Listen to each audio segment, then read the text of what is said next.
তরুণদের সাথে চিন্তা ভাবনার আপনি যদি নিজেকে আপডেট রাখেন তাহলে আপনি কিন্তু বয়স হইলেও কিন্তু আপনি আপনি কিন্তু বয়স্ক না। এখানে এই বয়স্কটা আমার মিনিংটা আপনাকে বুঝতে হবে যে আগের 30 বছরের চিন্তা ভাবনা যদি সাথে করে নিয়ে আপনি এখনো এটাকে অ্যাপ্লাই করতে চান, এইটা কিন্তু আপনাকে এই তরুণদের সেন্টিমেন্ট, এই যে জেন জি বলে যেটা যেটা এই যে আমাদের 2000-এর পরে যাদের জন্ম, তাদের বেশিরভাগই কিন্তু ওইসব পুরাতন ধারার চিন্তা ভাবনা, ওরা আপনার এই কথাগুলো মেনে নিবে না। প্রিয় জনাব ব্যারিস্টার সুমন ভাইয়া, আপনিও কিছুদিন আগে আমাদের সেন্টিমেন্ট বুঝেন নাই।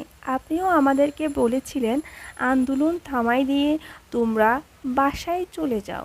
আশা করি আদালত সঠিক সিদ্ধান্তটা নেবে এবং সবাই খুশি হবে।